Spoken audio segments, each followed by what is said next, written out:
Bueno, hemos estado hablando hasta ahora básicamente de todas las oportunidades que la inteligencia artificial ofrece. Ahora nos vamos a concentrar más en los temores, ¿no? En todas las preguntas. ¡Shh! ¡Hey! Oye, en todas esas preguntas éticas, legales y sociales que suscita la inteligencia artificial, no solo en el ámbito creativo, sino también en la sociedad en general. Tenemos con nosotros, bueno, a tres de los ponentes anteriores. Esta parte de la mesa ya la conocéis, falta esa parte de la mesa. Gabriela Rubio, Jara Rocha y Manuel Cirauqui. Jara trabaja a través de las formas situadas y complejas de distribución de lo tecnológico con una sensibilidad antifa y transfeminista. Jara es miembro asociado de The Institute for Technology in the Public Interest, vive en Barcelona, donde desarrolla su práctica pedagógica en EINA y SCAC, es Fellow 2023 de Inframantenimiento en Hangar La Virreina, forma parte del equipo curatorial de la Capella y su programa Naturaculturas son disturbios se emite erráticamente desde la radio local Dublab. También tenemos aquí a Gabriela Rubio, que es escritora e ilustradora, es coordinadora y profesora del posgrado en Ilustración para Publicaciones Infantiles y Juveniles de INA, donde también imparte clases en el posgrado en Ilustración Creativa. Y Manuel Cirauqui, creo que ya lo conocéis todos, es que va a moderar la mesa, yo me libro, es escritor, comisario y director de EINA Idea. Así que aquí os dejo. Gracias, Pilar, y a todos los ponentes por esta tremenda jornada. Que me encanta estar aquí ya como con la última barra de energía, a ver hasta dónde llega el pentatlón. Y bueno, voy a empezar como un poco así a saco, ¿no? Yo creo que ha habido cosas increíbles de las que se han hablado, muy interesantes, pero ha habido cosas también muy interesantes de las que no se ha hablado, de las que no se ha hablado como de manera muy fehaciente, ¿no? No se ha hablado de ecología, no se ha hablado de impacto climático, se ha hablado un poquito de extractivismo. Marcela ha hecho una cierta incursión en el tema de lo menor y de lo hegemónico, pero nos encontramos como en un ámbito que está marcado, y esto, con estos tres conceptos quiero lanzar el debate, o sea, así, pero vamos a decir, os lo lanzo así por poner una estructura a esto preliminar, para mí hay como tres ejes que marcan este mundo incipiente de la automatización del conocimiento y sus tecnologías. Hay un eje que es el extractivismo, eso yo creo que sí lo hemos tocado un poco, pero lo hemos tocado desde un punto de vista, digamos, como muy nacionalista humano, ¿no? Y a mí eso me molesta, porque no estamos para nada en condiciones de nacionalismo humano. Yo creo que en este momento es ridículo. Por otra parte, hay una verticalidad fortísima. Es decir, este tipo de conocimiento, y yo creo que se puede comparar un poco con el símil que ha hecho Dani sobre el imperio, el mapa imperial español. El mapa imperial español marca un cierto momento de la modernidad muy fuerte, no solamente por lo que define como imperio, sino por lo que define como no imperio, no todavía, o por el tipo de relaciones que se articulan en torno al imperio. O sea, que es también un contorno, ¿no? Y ahora, cuando está emergiendo la inteligencia artificial con este poder hegemónico, para empezar, se llena de discursos hegemónicos que son falsos. La pregunta que he hecho al principio, bueno, trataba de incidir en eso, ¿no? O sea, todo el lenguaje jamás escrito, pues no, es una patraña, ¿no? O sea, no es verdad, y además tiene un carácter aniquilador sobre las culturas orales, literalmente, ¿vale? Por no hablar de las lenguas menores y de todo esto, y estamos en Cataluña. Por tanto, este sistema se plantea con una verticalidad radical, porque además también trata de organizar los saberes conforme a su llegada hegemónica. Es decir, de repente todo el mundo tiene que estar hablando de cómo se confronta con la inteligencia artificial. Lo cual, bueno, pues hasta cierto punto también es una forma de sumisión, ¿no? De repente tenemos que pasar por este debate, sí o sí. Y el tercer elemento es la lateralidad. Esto también lo he visto en algunas presentaciones. Creo que en la de Daniel la hemos visto, en la de Marcel la hemos visto, en la de Ana la hemos visto de una manera distinta, pero da la impresión de que estas herramientas buscan la centralidad de una manera problemática, ¿no? Porque en el momento en que generan el contenido, pues enseguida empiezan a aparecer esas manos mal hechas o esos ojos como que el izquierdo y el derecho como que no riman muy bien. Cuando se utilizan de un modo descentrado y cuando se reconoce su papel instrumental y su valor instrumental, funcionan mucho mejor. Sin embargo, parece que están constantemente reivindicando una centralidad y con ello condenando a la lateralidad a otro tipo de saberes. De hecho, tener aquí a Gabriela me parece interesante porque la ilustración, que es casi el arte de la lateralidad por excelencia, ¿no? Es precisamente lo que aquí el compañero que ya se ha autodefinido como cromañón, ¿no? Ha dicho: yo soy un creador de la época de Cromañón y tiene que ver con la lateralidad también. Es decir, yo ya he aceptado el carácter marginal de una serie de prácticas en las cuales yo me inscribo porque parece como que no puedo pasar a la centralidad que tiene este discurso hegemónico, ¿no? Entonces, bueno, parece como que frente a este paradigma extractivista, vertical y lateralizante, tenemos que bueno, pues recuperar una cierta sobriedad, ¿no? Porque creo que también hay un componente fuerte de exageración del poder de estos discursos sobre lo que hacemos de manera efectiva. Porque pues aquí estamos y, bueno, pues si hay una manera de capitalizar esto es afectiva y es cognitiva y es por las que estamos y las que estamos aquí, ¿no? Así que con esto lanzo un poco la conversación.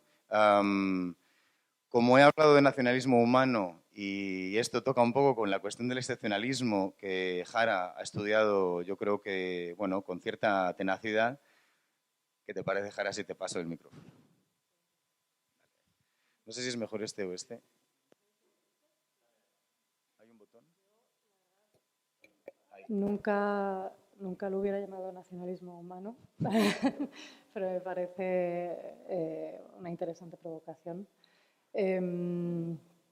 Sí, claro, o sea, me parece que igual podemos tener esta conversación así, jugando con los desplazamientos laterales, verticales, ¿no? Igual probar o hacer probaturas a elaborar preguntas, ¿no? Como a fabricar preguntas de trabajo, de investigación acerca de lo que sea que podría llamarse la inteligencia artificial, que igual se organice desde abajo y por los lados, ¿no? O sea, yo me he quedado con esta provocación, ¿no? Como tuya acerca de la gobernanza, ¿no? que era una de esos tres bloques, ¿no? Como de los tres planteamientos finales, ¿no? Como una llamada a un compromiso con respecto a la gobernanza, y yo igual me atrevería a decir que después de escucharos también es como una urgencia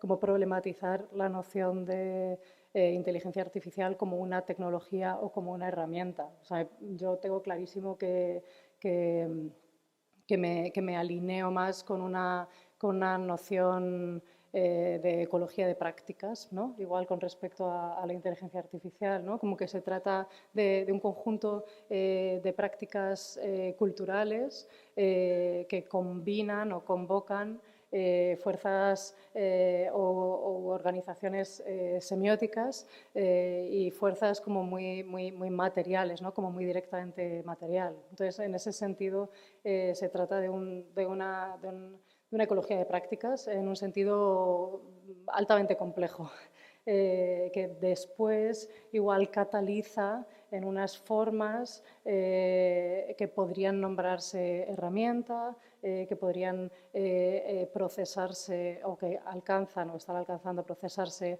en el complejo industrial contemporáneo, ¿no? Con sus lógicas capitalistas o turbocapitalistas por detrás o por debajo.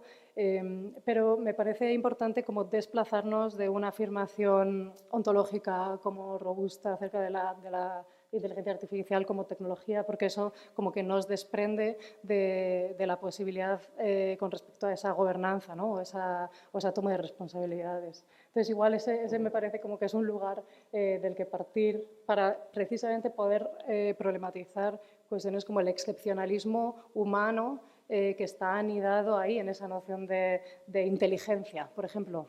O sea, ¿qué inteligencia se está sintetizando aquí, ¿no? O sea, en realidad, a mí me parece fabuloso si ensanchamos la noción de inteligencia más allá del marco de especie o de la clasificación de especie de lo humano. O sea, hay cosas que nos habéis enseñado que tienen mucho más que ver, me parece, con una sensibilidad insectil que humana. Y ahí me parece que hay desplazamientos hacia los lados, ¿no? Laterales, como muy bonitos y muy emocionantes, ¿no? ¿Por qué estamos comparándolo todo el rato con la inteligencia humana, ¿no? Cuando en realidad, si atendemos esa ecología de prácticas, descentrando además ese sujeto humano como tan paradigmático, sujeto humano, adulto, capaz, blanco, ¿no? Como adulto, todo ese esa catalización de poder, en realidad hay un espectro amplio de inteligencias donde esas probaturas de artificio o de síntesis pueden igual llevarnos a conversaciones, creo, como mucho más interesantes. Eso con respecto al tema del excepcionalismo humano. No sé cómo... No, pero puede ser, o sea, puede ser una manera también digamos, generar ahí como una plataforma de discurso en qué medida en vuestras prácticas os habéis confrontado con otras inteligencias, ¿no? Y en qué medida está este nivel xeno de la inteligencia otra que puede aparecer en la inteligencia artificial, bueno, pues se puede desvincular de lo humano y de nuevo, pues ayudarnos a repensar ciertas cosas. O sea, también tiene un lado positivo, pero es cierto que en este momento hablamos de inteligencia como prácticamente un espejo, ¿no? Y bueno, pues volviendo también a lo que se ha dicho, a lo que ha dicho Dani García Andújar, en este momento lo que estamos esperando son respuestas que ya conocemos en muchos casos, ¿no? Pero las verdaderas, o sea, los unknown unknowns, ¿no? Digamos, lo que no sabemos, no sabemos reconocerlo cuando nos lo proporciona este tipo de sistema, ¿no? Entonces, pues, venga, Marcel. Bueno, lo hago para empezar, ¿eh? Porque... Sí, sí. No, no sé si es exactamente en el mismo hilo que estáis planteando, pero a mí me resuenan cosas que nos han pasado en el colectivo, ¿no? Por ejemplo, nosotros cuando hablamos de inteligencia artificial casi siempre usamos el término red neuronal para no referirnos al término inteligencia artificial, pero claro, el término red neuronal también se refiere a un tipo de estructura cerebral que otra vez remite no solo a una inteligencia humana, sino a una inteligencia muy cerebral. O sea, a una cosa muy, no sé, como cerebrocéntrica, ¿no? Que remite a este tipo de inteligencia, bueno, que todos imaginamos desde lo humano y desde el cerebro, ¿no? No desde las extremidades del pulpo o desde cualquier parte del cuerpo en el que también tenemos neuronas, ¿no? Como sabemos. Y eso es que también como una paradoja en la que nos encontramos muchas veces cuando hablamos, porque intentamos evitar el término inteligencia artificial por todas las connotaciones que tiene ese término, usamos red neuronal, pero bueno, claro, ahí también está lleno de connotaciones que nos hacen pensar de una forma estas tecnologías. Hablando también esto de otras formas de entender esta inteligencia, estas imágenes y así, por eso también a nosotros nos gustan a veces trabajar con estos lo que llamamos o lo que se llama espacios latentes, que son este conjunto de imágenes que genera la red neuronal cuando aprende humana. Y las últimas tecnologías CLIP, ¿no? DALL-E, Stable Diffusion, Midjourney, así también son como grandes espacios latentes combinados con espacios latentes textuales, ¿no? Que se combinan por coordenadas. Bueno, es un poco... Y son espacios que... multidimensionales, o sea, no tienen 3 dimensiones, sino que tienen muchísimas dimensiones según otros parámetros. Y entonces, a veces, cuando pensamos en estos espacios, nos gustan en la medida en que no nos obligan a pensar en una sola imagen, sino que nos obligan a pensar en un universo de imágenes. Y esta cosa de poder proponer no una imagen fija, digamos, una respuesta otra vez asertiva como esto es, sino simplemente divagar como quien deambula como una deriva situacionista, digamos, en un espacio, nos parece también muy atractivo porque también nos aleja un poco de la cosa de de la respuesta así como más solidificada en una imagen que tiene que dar, que es como un poco la respuesta que se le espera también a cualquier persona humana y artista o generador de imágenes, ¿no? Es decir, bueno, quizás la respuesta es más bien una cosa amorfa que se va moviendo, ¿no? Y que otra vez se aleja un poco quizás de los parámetros en los que nos movemos nosotros como artistas humanos, ¿no? Digamos, para empezar, ¿eh? Sí, de hecho, me haces pensar en un concepto que también es un valor, y creo que es un valor de las artes, creo que es un valor que se cuida en el medio de las artes, ¿no? Que es el valor de la cercanía. Es la intimidad con aquello que trabajas, es lo áptico, por supuesto, pero también es como el calor. Y yo creo que también hay algo ahí que hay que reivindicar en la resistencia a estos procesos generalizantes tan bestias, ¿no? Y tan masivos. Creo que, Gabriela, tú, como ilustradora, tienes una obligación de cercanía respecto al material que estás trabajando, ¿no?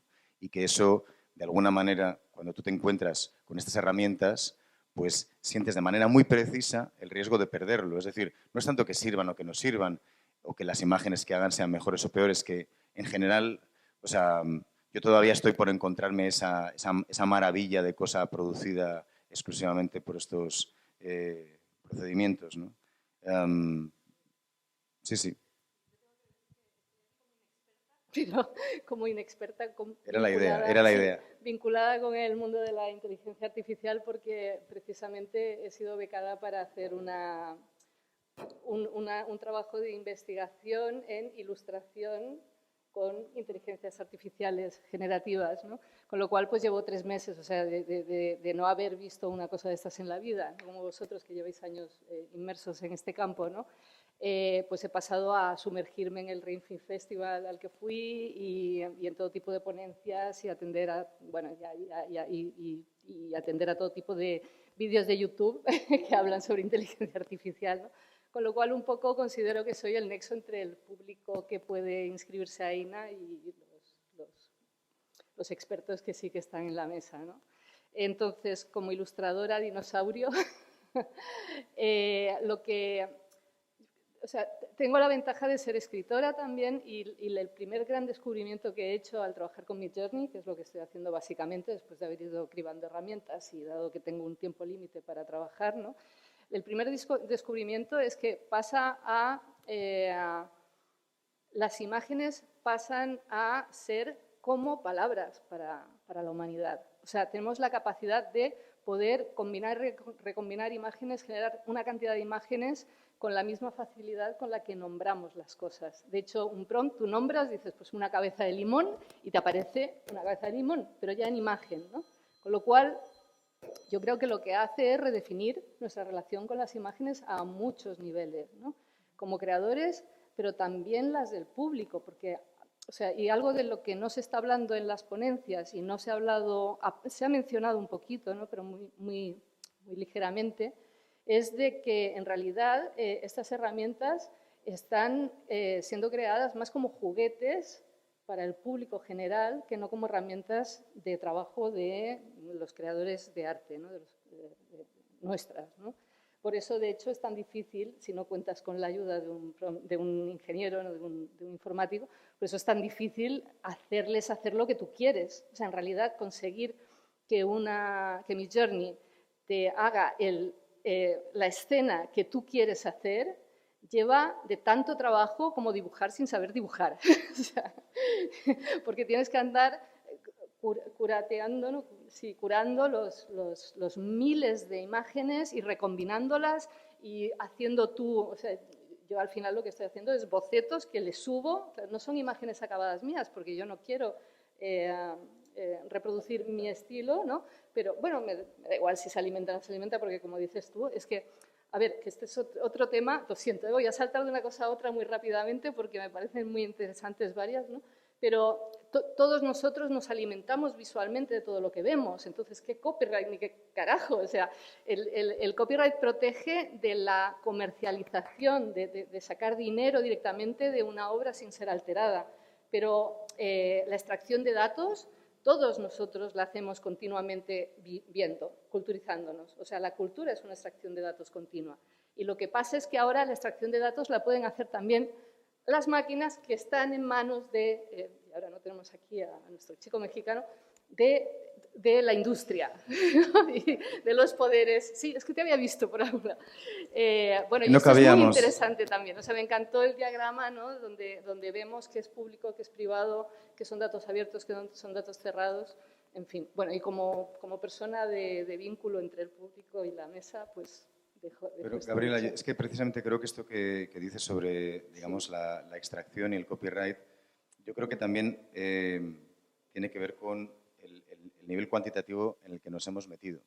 Es decir, hacer una amalgama de cosas que puedan tener ciertas referencias, bueno, pues creo que es lo normal de un texto, por ejemplo. O sea, yo lo vivo en mi escritura y pues cuando vas haciendo referencias tienes la opción siempre de poner una nota, de decir de dónde viene esa idea o con quién estás dialogando implícitamente, ¿no? Lo que pasa es que, claro, cuando tú utilizas en una imagen, digamos que 100 millones de fuentes. Perdón, una cosa es hacer referencias y otra cosa es que todos nosotros, Gust y yo y cualquiera que crea una obra, y Velázquez seguro que también, trabajamos amalgamando las referencias culturales de las que bebemos. Exacto. Entonces, por eso el estilo no está protegido por copyright. Las ideas no están protegidas por copyright. Están protegidos por copyright solamente los productos concretos que salen de plasmar de una manera determinada una idea, ¿no? Entonces, exacto, pero fíjate diálogo, que... para que... no, pero quiero interpelar un poco a Dani García Andújar porque has hablado de Tiziano y yo antes, durante la charla, no me he acordado de Tiziano, pero me he acordado de Caravaggio, ¿no?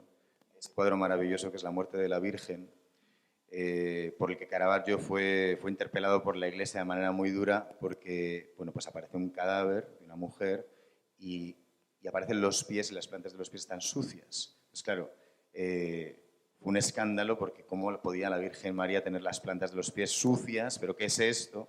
O sea, es como una especie de deepfake, ¿no? De repente produce un gran escándalo, porque ¿qué es este deepfake de la Virgen que acabas de hacer? Esto es escandaloso, no es como de repente, pues, tal actriz que presenta una demanda porque se ha hecho un deepfake de su cuerpo, ¿no? Claro, hay una serie de conceptos que, igual que íbamos hablando antes, yo creo que también con Daniel, en realidad son muy antiguos y todo esto está ya, digamos, como muy presente en muchas discusiones, simplemente que se ha reposicionado, ¿no? Tenemos muchos temas en la... Hay mucha gente en la mesa, muchos temas y mucha gente ahí que a mí realmente me gustaría oíros también porque han salido temas súper interesantes y que yo creo que tampoco sé hasta qué punto podemos seguir explorando en algunos. A mí me ha gustado, Ana, mucho porque yo creía que lo iba a hacer alguien por la mañana por tratar las cuestiones técnicas, el sacar la cocina de las cosas, porque a veces damos por entendido demasiados temas y yo no sé cuando estamos hablando quién estrena a un modelo o cuando él dice habéis subido al Colab, sabéis que es una maquinaria que tú no tienes un ordenador suficientemente potente, entonces utilizas el de una empresa para ahí. Por eso yo cuestionaba también que el tema del acceso es muy importante y los temas ecológicos y tal. Yo lo hubiera hecho todo al contrario. De hecho, yo creo que el término inteligencia artificial, no al contrario, sino de otra forma, de abajo a arriba, para que precisamente vayamos entendiendo todos en conjunto como modelo de inteligencia colectiva qué es lo que estamos montando y qué es lo que esto. Yo creo que esto, afortunadamente, yo creo que el lenguaje siempre ha sido el medio, ¿no? Para el arte, para todo y tal, ¿no? Pero la educación es lo que tiene que concretar eso como proceso. Por eso yo creo que esto, a pesar de que yo no he ido al colegio, a la universidad o tal, me parece importante porque yo sí que he entendido que en los colectivos donde me movía era un sistema de aprendizaje, a lo mejor no tan reglado o tan formalizado, y eso te trae muchos problemas, pero me parece interesante también cómo de forma orgánica en cada momento podemos ir entendiendo qué es lo que estamos construyendo, porque le hemos llamado inteligencia artificial y para mí es un error que viene de la ciencia ficción, le hubiéramos llamado herramienta X o tal. De hecho, muchas de las herramientas que en vez de Mindjourney, imagínate los nombres Dale, que hace sobre la genética, hay otra empresa que le llama Leonardo, que no ha ido tan bien. Otros la han llamado tal, haciendo alusiones directamente, digamos, al juguete, ¿no? A la herramienta que tenemos ahí para utilizarla y cómo la vamos a utilizar. Y hubiera sido muy interesante porque todo el mundo, por eso también hacía las analogías con las criptomonedas, porque yo cuando he puesto un minero en un museo, como artista extractivista, es decir, el museo no me está pagando el fee o tal, voy a poner un minero aquí, que ellos no sabían la luz que iba a gastar ni lo que era. Yo cuando le dije, no, vamos a comprar un minero para minar tal, el dinero viene a mi bolsillo, evidentemente, muy poco, 120 euros en 3 meses de exposición, una cosa así. Pero cuando viene aquel cacharro, que era más una estufa, que digo, no hace falta aquí en Stuttgart que pongáis la calefacción, porque esto va a hacer una cantidad de calor, lo vamos a tener que aislar y podemos subir los tubos de aireación hacia la calefacción para calentar el resto del edificio. Pero el no ser consciente de eso, de lo que gasta, de cómo estamos montando todo el edificio, a mí me parece fundamental precisamente para entender cuáles son los lenguajes implícitos y qué es lo que queremos construir. Y por eso me parece muy interesante también preguntaros que cuando se ponen ahí la cocina de cómo se hacen este tipo de cosas, si las sabéis, más allá de las aplicaciones que ya hay, ¿no? Porque el hecho de montarlas, el hecho de ir a fabricarlas, de tener que buscar un programador, que es como porque no todos sabemos absolutamente de todo. Yo he dicho que todo se ha hecho extremadamente complejo para que entre todos, de hecho, estos eran los principios de inteligencia colectiva, entre todos los que estamos aquí. Yo he hecho un taller sacando todos los manuales de cómo hacer un teléfono mucho más simple que esto, y entre todos, entre 100 y pico personas en una institución, no puedes volver a reproducir el aparato. Porque si en todo el colectivo no hay uno que haya estudiado FP de electrónica, llegará un momento que alguien meterá la pata y el positivo lo confundirá con el negativo y todo petará, ¿no? Eso, recuerdo cuando construíamos radios piratas, que siempre había cada 2 placas, una se quemaba, ¿no? Y eso era muy simple de hacer. Por eso creo que sería interesante... Si me permites, Dani, sí. como moderador, Sí. Quiero darle la palabra a Ana antes de mover el perdón. micrófono, Que no me porque digamos que tengo una pregunta para Ana y una pregunta para Daniel también, y con eso ya lo abrimos totalmente, pero sí que me ha parecido llamativo este momento en el cual estabas contando cómo habías hecho este homenaje a la GT de Chris Marker y cómo, bueno, pues aparecían cosas de mayor o menor calidad, ¿no? Y en cierto momento aparece esa cara, ¿no?, de esa señora, como es una especie de Barbarella, pero horrible, ¿no?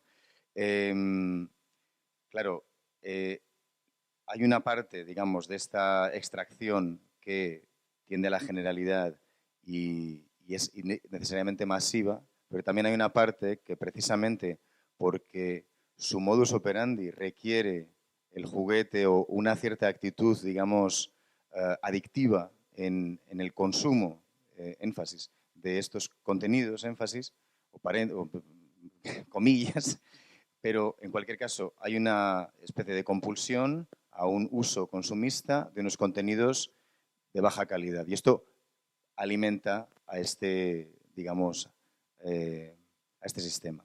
Resultado, que cuando buscas tal imagen que tú, por todos los prompts que le des, al final obtienes una mierda, pues yo creo que tu sensibilidad cinematográfica, que ha sido, pues eso, cultivada cuidadosamente con, qué sé yo, con Tarkovsky, con Áñez Bardá y tal, pues claro, de repente te encuentras con esa asquerosidad de imagen, ¿no?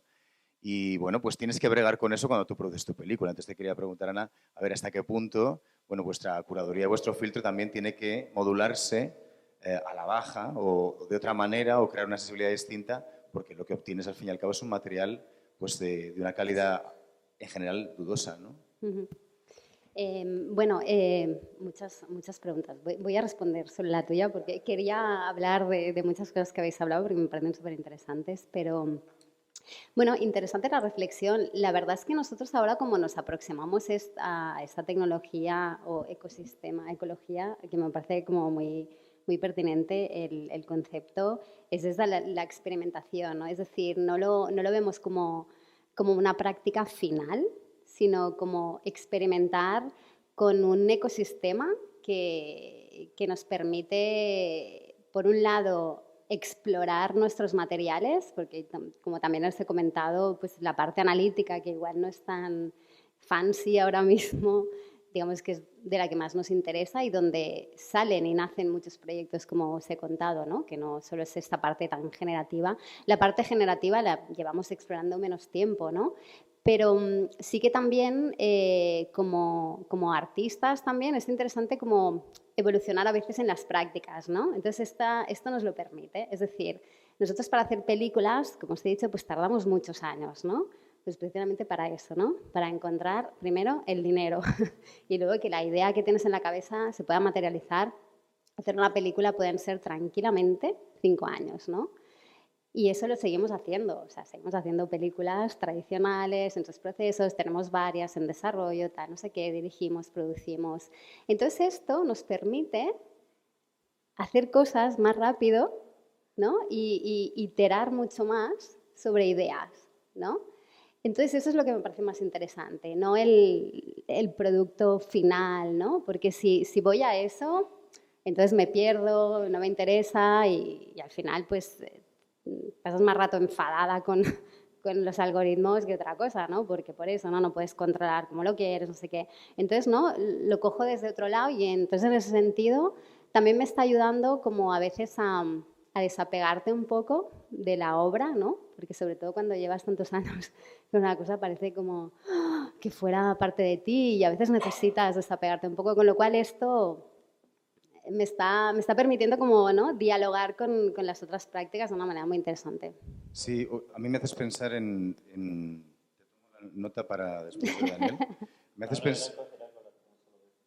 Sobre el tema de la calidad, me parece... No sé, perdona, sí.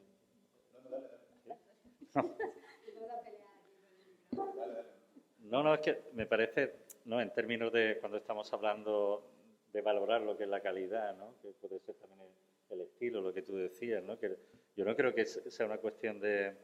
No sé en qué términos nos estamos refiriendo, si es porque es más hiperrealista y tal, porque este es un debate que ha habido en el mundo de los videojuegos mucho tiempo, de si la calidad, o sea, más hiperrealista en términos del que juega, que yo no he jugado a videojuegos casi nunca, creo, o nunca, pero que sí que he seguido esa industria muy de cerca, es decir, más hiperrealista, no sé si mucha gente sabe que Intel ha sido está en el accionariado de casi todos los videojuegos que tienen éxito.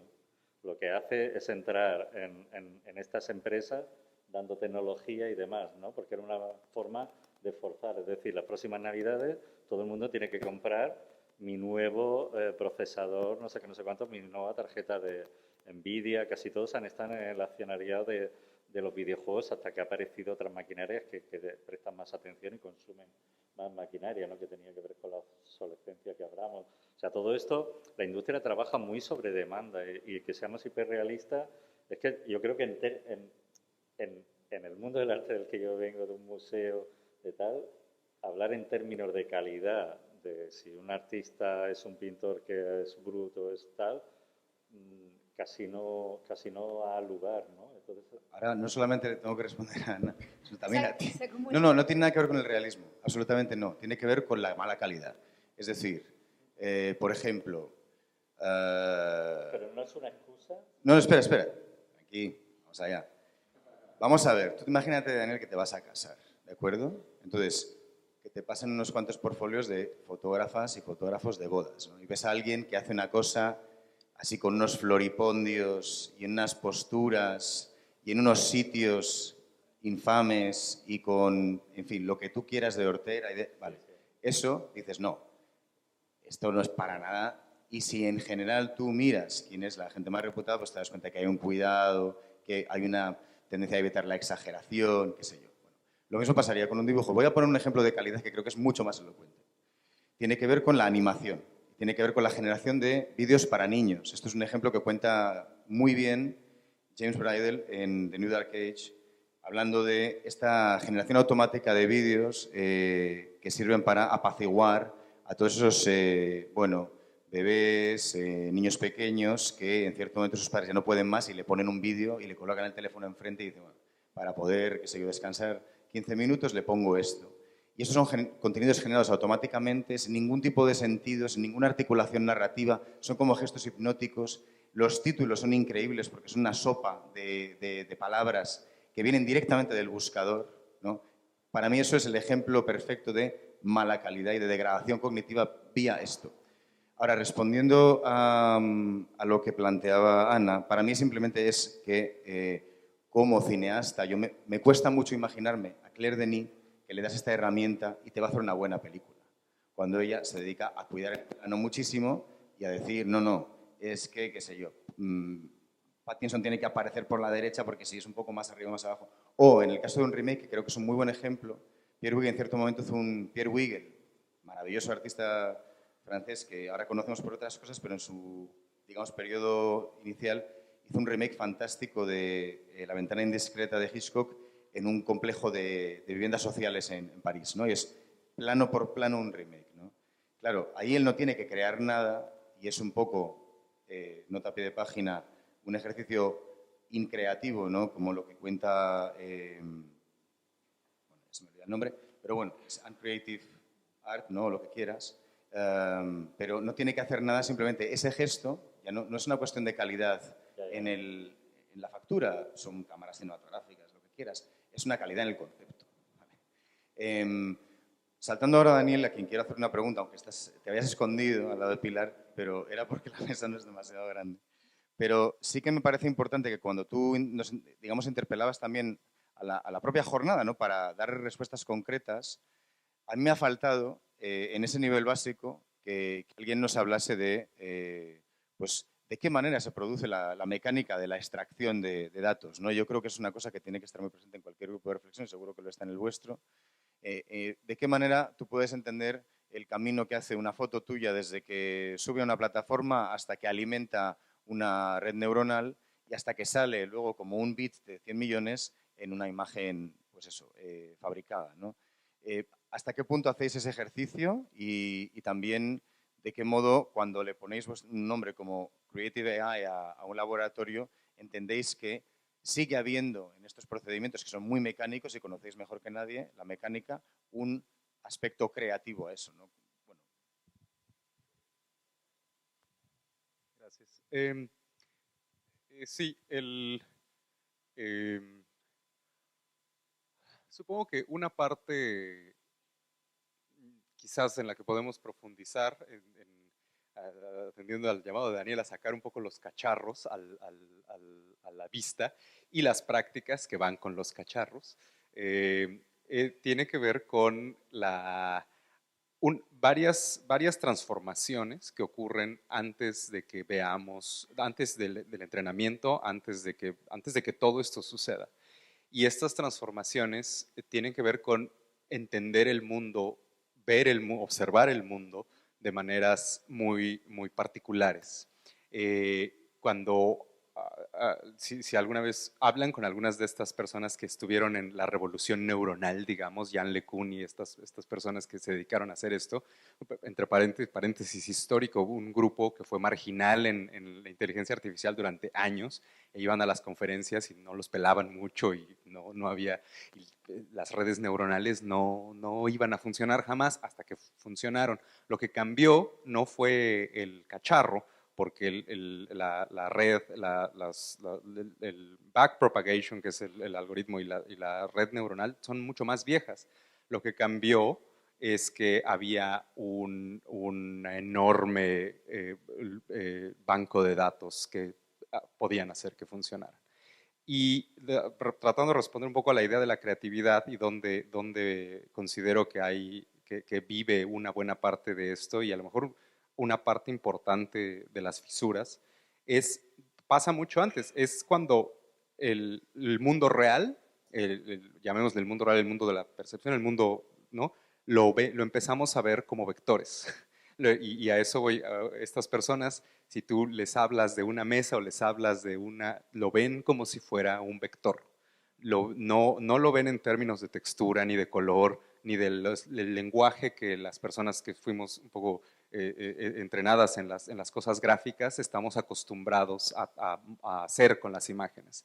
Lo ven como el ejercicio es cómo reduzco esta mesa a un vector que tenga suficientes parámetros para que yo entienda que es una mesa, pero no tantos como para que explote y sea todos los parámetros del mundo. Lo tocabas un poco con TSNI, ¿no? Que es una manera de reducir la dimensionalidad, pero conservar la estructura.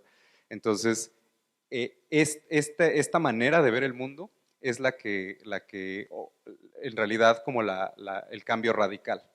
Pero ahí hay muchísima creatividad de por medio, porque resulta que cómo reduces la mesa a vectores es completamente arbitrario y depende completamente de para qué la quieres reducir. ¿La quieres reducir para venderla? ¿La quieres reducir para entenderla de otra manera? ¿La quieres reducir para copiarla? Dependiendo para qué lo quieras hacer, el encoding, digamos, cómo transformas la mesa en vector, cambia radicalmente. Y me gustaría mucho más ver producción creativa y artística que se dedique más a,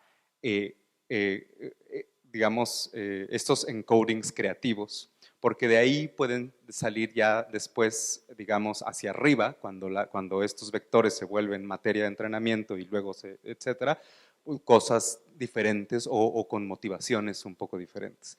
Pero para eso, pues hay que sentarse un poco a escuchar a estas personas y tratar de pensar un poco como ellos en vectores.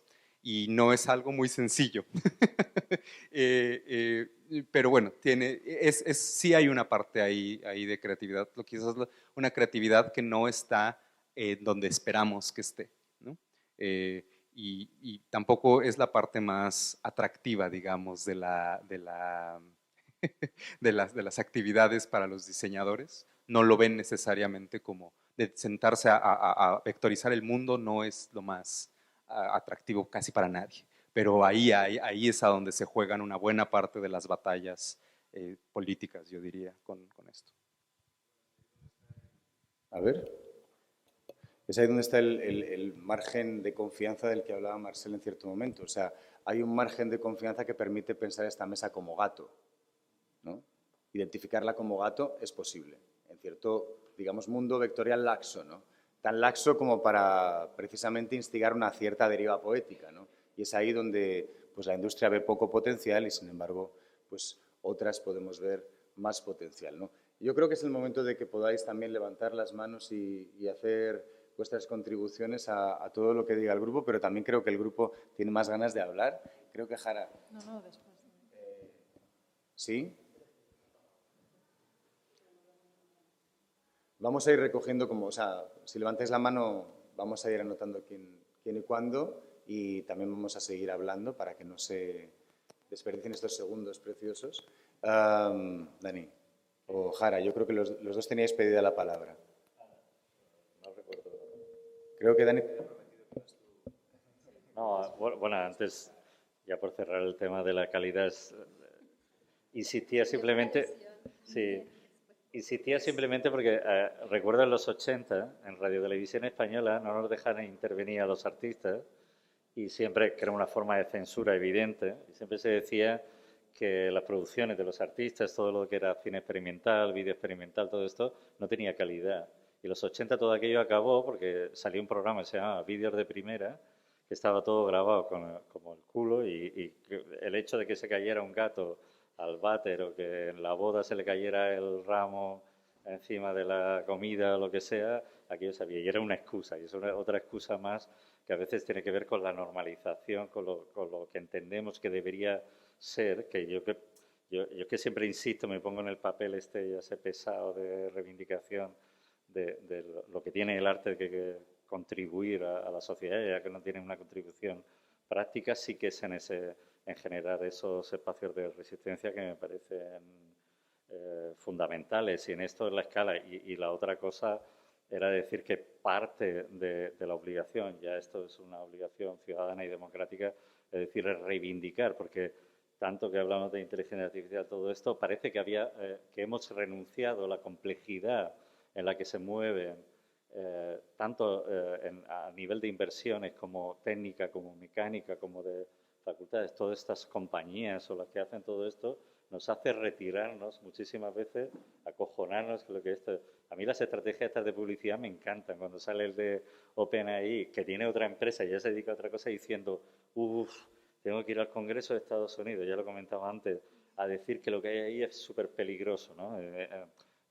Mis acciones se han doblado, el otro tal. O sea, el miedo que mueve tanto, que ha movido tanto todo esto, nos hace también apartarnos de algo, que es lo que me da miedo también en cómo transmitimos precisamente las pocas cosas que sabemos, porque cada vez esta complejidad nos hace alejarnos muchísimo más y ir a lo fácil y decir, todos hemos renunciado a cosas que yo en los 90 creía que no renunciaríamos. De hecho, yo he oído utopías, miles de utopías en Internet, no hay género, todo un perro es azul y nadie sabe quién habla.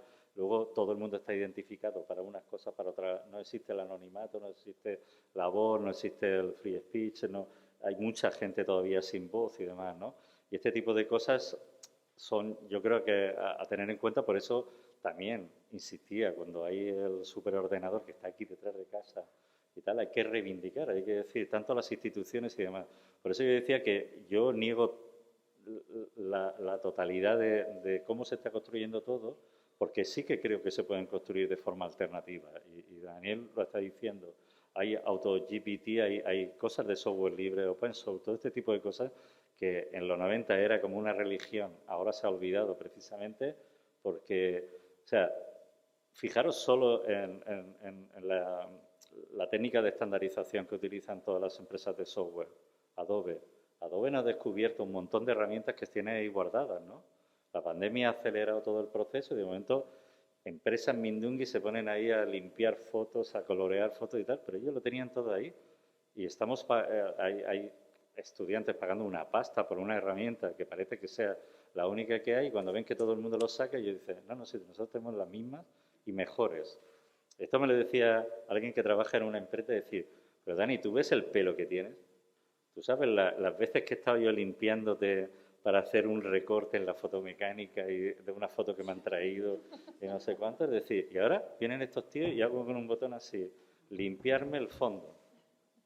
Y lo haces.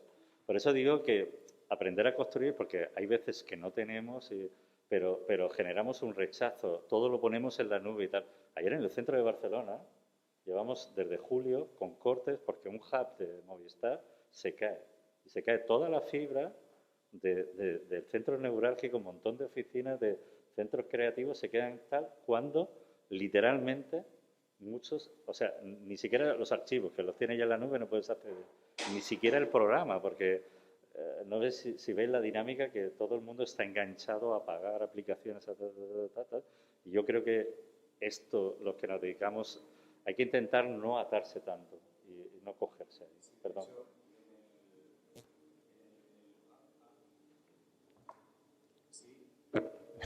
Yes.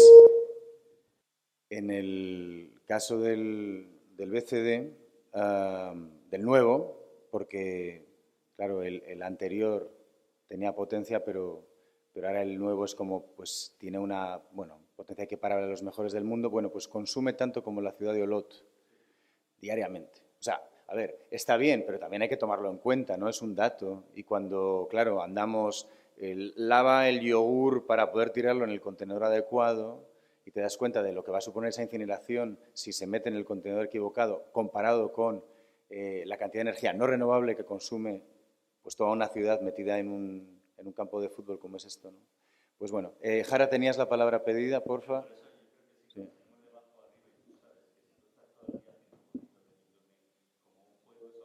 También, sí, sí.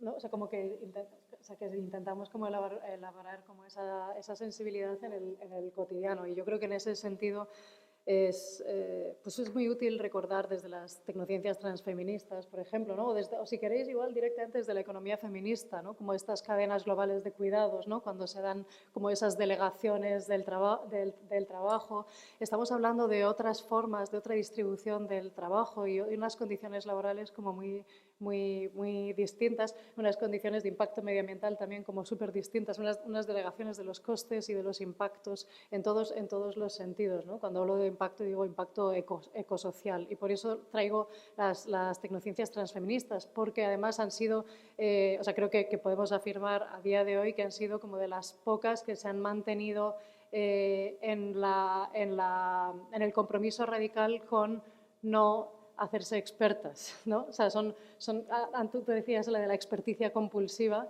¿no? Y he dicho, voy a traer esto aquí ahora, porque creo que también estamos hablando de un nivel de complejidad en el que solo desde la radical no experticia podemos circular con preguntas de esta complejidad, ¿no? Porque si nos metemos en profundidad, haciendo como globo sonda a través de conocimientos tan particulares, de repente aceptamos axiomas tecnocientíficos que olvidan como todos los otros extremos. Entonces, ahora estaba pensando en el Barcelona Supercomputing Center, ¿no? Donde hacen pues modelos climáticos, ¿no? Y los facilitan, de hecho, con un valor público como muy valioso, pero hablan de como servicios climáticos. Claro, ahí está ya anidado ese paradigma del software como servicio, ¿no? El software del modelo climático como servicio. Entonces, también a veces esa especie de, bueno, también en ese mismo Barcelona Supercomputing Center acaban de inaugurar el edificio Repsol YPF, ¿no? O sea, está hablando de extractivismo. O sea, que también van a hacer como el establecimiento de una máquina cuántica, ¿no? Al lado de un edificio o dentro de un edificio que se llama Repsol. O sea, que tampoco están exentos de eso. Yo pensaba hace poco por un proyecto de investigación estuve en el observatorio de Liverpool, donde antes iban los capitanes de los barcos, antes de zarpar por las rutas coloniales, a sincronizar los cronómetros, ¿no? Para poder navegar en esa ficción tecnopolítica de lo global, ¿no? Del globo. Pues ahí trabajaban unas computadoras cuando las computadoras llevaban faldas. Y lo que hacían, estuvimos en una reunión con unas antiguas computadoras ya jubiladas que ejercían esta cosa de los parámetros climáticos que nos has dicho, ¿no? Y entonces nos contaron los protocolos diarios cotidianos que tenían, como mirar al cielo cada 10 minutos y describir el porcentaje de nubes que hay, ¿no? La humedad. Hacían esto como de manera sistemática y ellas encuerpaban o encarnaban como ese sometimiento. Y de alguna manera era una conversación acerca de la no neutralidad de la producción de conocimiento. Y lo que quiero decir aquí, que voy como un poco como acelerade para que me dé tiempo, me parecía súper importante, además de hablar de impacto medioambiental, del ecocidio en el que participa también la inteligencia artificial cada vez que se hace un experimentito para hacernos las risas, hay una cuestión epistemicida también. Yo que me he criado también en el software libre, ahora estamos un poco como en una crisis a nivel comunitario, ¿no? Precisamente porque hemos defendido fervientemente esta cuestión de los estándares abiertos y ahora resulta que además esa estandarización sistemática estaba contribuyendo a una rampante universalización del conocimiento y de las formas de hacer computación, ¿no? Entonces, quería traer la pregunta por esta cuestión de, también hablabas de banalidad visual, ¿no? Pues esta cuestión como epistemicida que hay en el hecho de que pues esa base de datos ImageNet son esas imágenes y no otras. Y está basada, además, está construida encima de WordNet, que son esas palabras para nombrar el mundo y no otras. Entonces, como la reducción ontológica es tan extrema que en realidad no podemos permitir que se filtren como ilusiones de universalismo, ¿no? Y esa estandarización, por eso digo que estamos como en una crisis como muy fuerte con respecto a eso. Hay intentonas, ¿no? Como del conocimiento vernacular, el Vernacular Language Toolkit, ¿no? Como todas esas cosas que, bueno, son recordatorios, es fundamental como traerlo encima de la mesa una y otra vez, pero por eso digo que yo me quedo con la propuesta del compañero de negociar en bloque, ¿no? Como de esa llamada a la negociación en bloque, ¿no? de esta cuestión que es la ecología de prácticas de la inteligencia artificial, y yo estaría dispuesta a plantear la posibilidad de la abolición de esta noción de inteligencia artificial que ya va yuxtapuesta con las lógicas mercantiles y las lógicas tecnosolucionistas, ¿no? Porque son de raíz, radicalmente, son extractivas, están basadas en una explotación laboral. Cuando hablamos de hacer checks en esto de ver semáforos, no es solo que estemos trabajando nosotros, o sea, esto es un problema de primer mundo. Es que hay granjas de ojos que están haciendo el trabajo de la curaduría, ¿no? Eso que decimos, la destrucción del trabajo, ¿no? Es que hay granjas de ojos que están aplicando esa sensibilidad particular semántica de la mirada a la plástica de esas imágenes para traducirlo en un sentido que no forman parte de la conversación sobre la inteligencia artificial, ¿no? Como que se ha comprobado hoy, que no hemos hablado de eso. Entonces son extractivistas, son explotadoras y son clarísimamente excluyentes. Y por eso me parecía como interesante traerlo desde las tecnociencias transfeministas, trans con un asterisco, ¿no? Como en realidad es solo como para suspender un momento como el flujo del discurso y ver como cuáles son las problemáticas que están intersectando cada vez y cómo podemos hacer una negociación en bloque, como proponías. Estilo ya me parece que no, que no toca. No, solo apuntar una cosa de estilo y luego... no, que creo que juzgar un poco esto ahora a nivel de lo que comentabas, como hablar solo de la generación de imágenes, ¿no? y centrarse en el momento actual, como para definir si Claire Denis o no haría una película con eso. Bueno, creo que es juzgarlo una cosa que está como muy primitiva, ¿no? Con unas expectativas muy grandes, ¿no? O sea, es una tecnología, como lo queramos llamar, que evidentemente va a evolucionar mucho. Y la idea está de automatizar procesos, de experimentar en eso. El arte, evidentemente, pues ha estado siempre, ¿no? Y cuando decías eso, pues ya no sé si Claire Denis lo utilizaría o no. Yo creo que Barda igual sí, no sé, se lo tenemos que preguntar. No lo sé, pero sí que estaba pensando en Dogma, ¿no? Cuando salió el movimiento Dogma, ¿no? En plan, que intentaba, ¿no? Como romper muchas cosas, ¿no? Igual no lo tenemos que marcar dentro del cine, igual abrir otras puertas, no sé. No lo juzgo en esos parámetros, solo quería hacer ese apunte. Y nada, a raíz de todo lo que comentas, nada, me parece como súper importante y yo lo que me pregunto es cómo, ¿no? ¿Cómo lo podemos hacer, ¿no? Todo esto, porque somos conscientes de todo eso, ¿no? Cuando usamos estas tecnologías, las conocemos, toda esta parte, esta materialidad que no se ve, incluso las imágenes, ¿no? Con las que se representa, ¿no? La inteligencia artificial, aunque no la queramos llamar así, le queramos cambiar el nombre, el imaginario, ¿no? Hay bastantes iniciativas también ahora que me parecen muy interesantes de intentar redibujar eso, ¿no? Que siempre es el color azul, ¿no? Esa antropomorfización de la inteligencia artificial en un robot blanco masculino, la mayoría de veces también, ¿no? Entonces, bueno, hay como esas imágenes que se usan todo el rato, ¿no? Que también nos transmiten toda esa, a nivel cognitivo, pues mucha carga simbólica, ¿no? Y cómo, yo me pregunto cómo podemos trabajar eso, ¿no? Seguramente también, ¿no? Desde nuestra práctica artística, ¿no? Desde conocer fundamentalmente cómo funciona la tecnología, obviamente, porque es fundamental eso, entenderlo y bueno, y reflexionar esto y con las imágenes que usamos para hablar de todo esto. Para mí la cuestión relativa a Claire Denis es muy sencilla.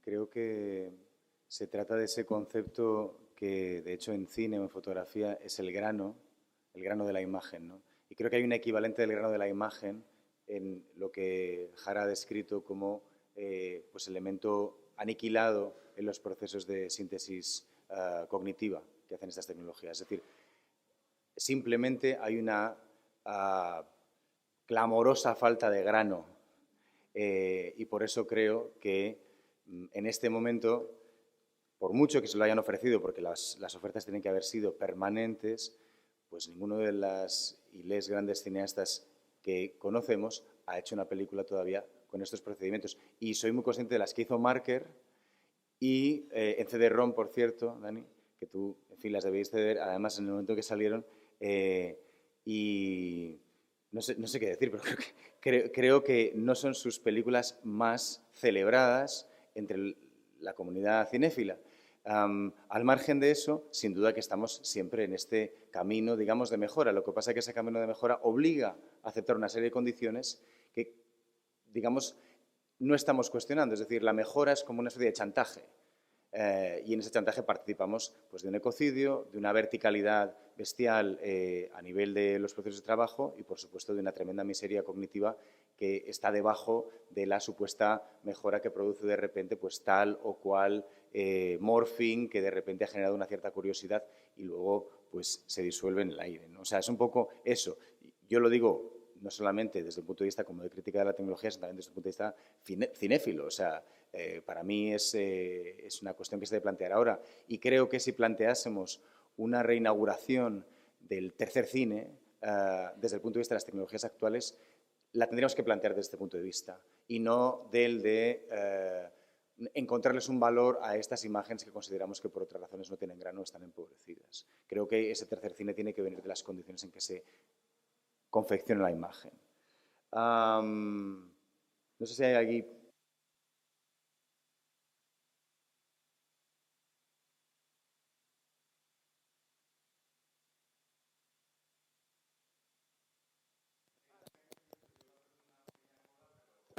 Vamos a hablar un poquito más y hasta y media y luego cerveza, ¿no? Jo estoy bien así, vale. me siento bien. Bueno, jo porto tot el matí escoltant i una miqueta em fa la sensació... Català, entenc, que a la taula també entenc el català. Sí, però si levanta que és que el Bluetooth està com un poco... Vinga, va. Bocho. I aleshores em ve com una miqueta, donat que estem en una escola de disseny i de creativitat i de pensament i de tot el que involucra la nostra professió, recordo quan deu fer uns 20 anys o 25, amb la desaparició o amb l'entrada d'Illustrator, Freehand Macromedia, i el debat no, que millor l'Illustrator, no, que és millor el Freehand, no, que millor l'InDesign, que no el Quark, i era una discussió de software, al final, no? I llavors ara tinc la sensació, per una banda, que estem com parlant de software. És a dir, és la intel·ligència artificial, bueno, amb què es nota? Faré un parell de preguntes per les persones que ja hi heu treballat. Amb què es nota o amb què penseu que es nota aquesta incorporació d'aquest software en el nostre treball? És a dir, ens fa més intel·ligents, a nosaltres com a persones ens aporta més eines, estimula la nostra intel·ligència, ens fa ser més creatius, millora el planeta, estalvia energia, és una eina que funciona i els resultats són millors del que podríem fer. Això seria, segons la vostra experiència. Després, per què hem d'alimentar aquesta màquina? Per què l'hem d'alimentar? I després, exacte, per què hem de participar d'aquesta tecnologia com a dissenyadors o com a persones que ens dediquem a construir o a resoldre problemes nous, que no són del passat. Ja està, a veure què podeu dir. Dale, Marcel.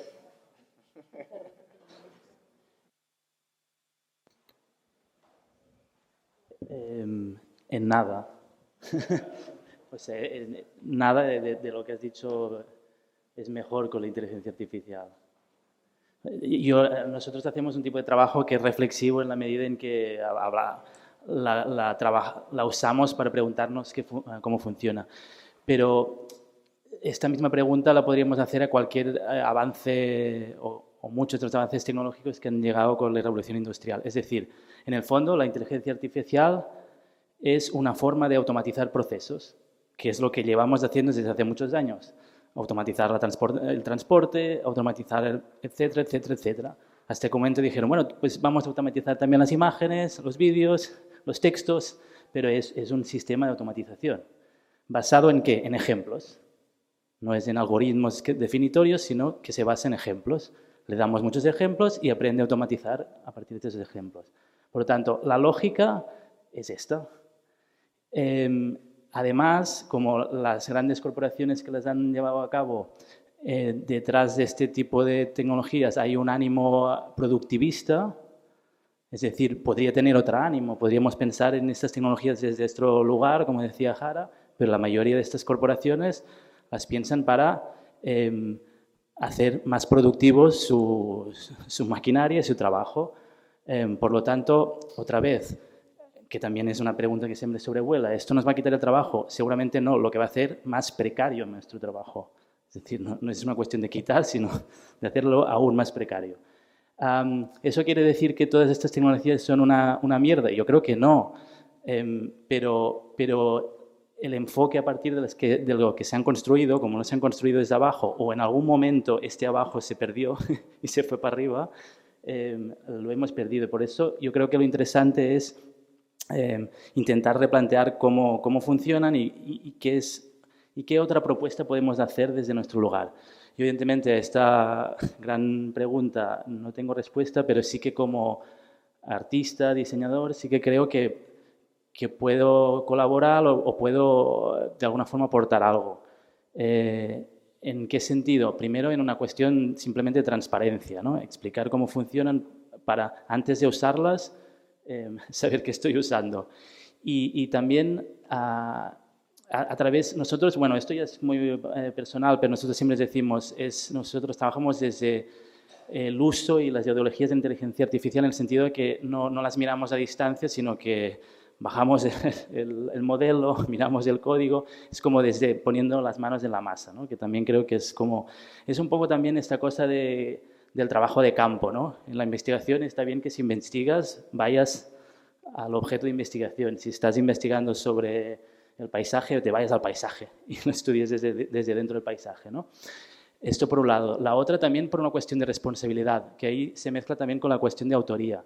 Nosotros compartimos lo que se ha dicho aquí en la mesa, ¿no? Ya dije antes que la crisis de la autoría o de la propiedad intelectual es algo que ya desde las primeras vanguardias o incluso antes existe porque los artistas producen imágenes y lo producen desde un contexto histórico y tal. Pero eso no quita que hay una responsabilidad. Es decir, nosotros firmamos los proyectos, firmamos como estampa, en el sentido de que es otro gran engaño que hay con la inteligencia artificial, que es una forma de despegarse, digamos, de responsabilidad de lo que producen estas tecnologías. No es, vamos a ponerle nombre y apellidos a los productos que generan estas tecnologías, ¿no? Entonces, esto yo creo que también es otra forma de posicionarse, digamos, delante de estas tecnologías. Y después también porque, bueno, hay esa frase, ¿no? Como el entretenimiento, el arte explica y el entretenimiento explota, ¿no? Yo creo que la inteligencia artificial es extractivista, que quiere decir que explota, viene de la idea de explotar los recursos naturales, los recursos finitos que tenemos. Yo creo que el arte tiene que hacer otra cosa muy diferente, que no es explotar esto, sino más bien explicar esto. O sea, tratarlo de una forma que no sea la forma extractivista en la que normalmente se usa, con todas las connotaciones medioambientales que tiene, que también las tienen cuando intentas explicar. Nosotros la última pieza que hemos hecho decidimos no hacer nada, porque lo que hicimos era en Mataró, en el Mag Mataró, que ahí está, bueno, el museo es una antigua prisión panóptica, ¿no? De hecho se llama espacio panóptico, y había la típica ventanilla donde entra el sol, y pusimos ahí una placa a ver qué imagen podríamos haber hecho con el sol que entraba por esa celda, ¿no? Siendo un poco paradójico porque también estamos extrayendo la energía del sol, es decir, estamos otra vez en la lógica. Pero bueno, yo creo que es lo que humildemente como estampa, digamos, hacemos, ¿no? Queremos, por un lado, entenderlas, usándolas, por otra, no rehuir la responsabilidad del uso y del producto que generas a través de esto. Y después imaginar otras posibilidades que no sean la explotación, sino que sean la explicación, ¿no? Otra frase que a mí siempre me gusta mucho, que estaba en el Museo del Barrio de Nueva York, que era de Luis Kamitzer, del artista, que decía, el museo es una escuela, ¿no? El artista, ¿cómo era? El artista explica y el espectador conecta, ¿no? Pues yo creo fehacientemente en esta idea, ¿no? Como artistas visuales o de artistas de artes aplicadas o diseñadores, pues recoger este guante para usarlo, sabiendo que, claro, lo otro es Entonces, pero cada uno con su granito, ¿no? Digamos, bueno. Dani y luego Pilar. Yo creo que casi todos tenemos que aceptar las contradicciones en las que estamos. Una vez asumido que una vez me tomé una Coca-Cola y me compré unas Adidas, hay algo en lo que hay que entender también un contexto que es bastante complejo. O sea, yo he estado en el movimiento de software libre en los 90 mucho, vamos, hice como pieza artística una distribución de Linux, Xdebian, que estuvo en museos, que estaba tal. Hubo incluso regiones que nos contrataba para esto, o sea, se implementó en el sistema educativo una distribución de Linux en Extremadura, en Linux, en el que participamos, luego en Andalucía, pero también en Brasil, en cantidad de sitios donde se hacía específicamente para lo que necesitaban muchas escuelas. Pero yo, después de aquel momento, he conocido muy pocas escuelas, menos de diseño, donde tú preguntabas después de Illustrator quién utilizaba Inkscape o quién utilizaba GIMP en vez de Photoshop. Incluso entendiendo que había unas escuelas que eran muy progresistas en sus ideas de decir, si nosotros utilizamos estas herramientas, esto lo sabe todo el mundo que desarrolla software, utilizamos la misma lógica de estandarización que utiliza Adobe y demás, implementaremos esas herramientas, las podemos adaptar incluso para nuestra escuela, para las necesidades, para demás. Cuando llega el padre, que es el que paga las matrículas, en algunos colegios de estos de élite dice, yo para mis hijos quiero lo mejor, y he visto que en los ordenadores no hay Photoshop y no hay no sé cuánto. No, es que esto las licencias nos cuesta $1,5 millones para toda la escuela. No, yo quiero para mis hijos que aprendan con las mejores herramientas, con las mejores no sé cuánto y tal, ¿no? Por eso yo creo que en todas estas contradicciones también nos vamos a meter en la inteligencia artificial. Y quitándonos importancia, que nosotros somos creadores del mundo del arte, que a mí me gusta también a veces bajar tal, si estuviéramos en un congreso médico, hablando de inteligencia artificial y diagnósticos automáticos, que ahí es donde está la pasta, donde hay verdaderas revoluciones, o va a haber una revolución económica, o sea, estamos viviendo ya una revolución científica que no tiene parangón en toda la historia de la humanidad seguramente. Cuando se aplique, el problema es que se está aplicando desde una lógica corporativa, ¿no? Pero esto pasa desde la lectura del genoma humano, sabéis que todos los pares de genoma, todas las universidades, la de aquí, Barcelona, tal, mandaba a lo que entonces se llama Centro de Supercomputación de San Diego, los pares descubiertos, cuando se juntó todo ese genoma, estas universidades lo vendieron a empresas privadas, Pfizer, de ahí sale la Viagra, salen un montón de drogas, o sea, lo que eran datos puramente, de momento se convirtieron en valores. Y con todo lo que está pasando en la inteligencia artificial, estamos en una contradicción, pero vamos a ver quién es el que... el otro día me decía un profesor que ayer empezaron las clases y lo primero que dijo, porque la última clase que dio antes del verano dijo... A mí me encanta que trabajéis con inteligencia artificial, ChatGPT, todo lo que queráis y tal, no sé cuánto. Ahora han venido estrenados desde todo el verano y lo primero que han hecho en clase, lo primero que ha dicho es decir, joder, no quiero más resúmenes de estos sofisticados que me hacéis y tal, del ChatGPT, tal, no sé cuánto, vamos a empezar a pensar. Yo creo que es una herramienta más. Los artistas, los creadores, los ingenieros, los diseñadores, todo el mundo tenemos que sin olvidar las anteriores, porque tiene tanta importancia utilizar el color rojo. De hecho, si habéis visto las que intencionalmente yo os he traído, son piezas súper analógicas y tal, encontrando esa contradicción. Yo casi desde el 2000 y pico no voy a festivales ni como Ars Electrónica ni todo esto, competitivos, pero también intento que la maquinaria que todos usamos, no darle más importancia. No hace falta estar con el mueble, no hace falta esto está hecho con inteligencia artificial, no sé cuánto, porque es una herramienta que desde un financiero utiliza, ¿conocéis a alguien que invierta en bolsa y no utilice algoritmos? No conozco a nadie. No conozco a nadie que ya sea médico que no esté buscando autodiagnosis. No conozco a nadie que no se apoye en todo esto. Entonces, es una maquinaria demasiado a veces sofisticada para resolver algunos temas que nos cuesta, pero que yo creo que llevamos muchos años también aprendiendo a hacerlo. O sea, ¿quién nos ha bajado miles, o por lo menos yo, miles y miles de PDF, hacerte tu gran biblioteca? Y yo ya desde hace tiempo tengo una búsqueda, que es como un entrenamiento, que yo busco en todos, ¿no?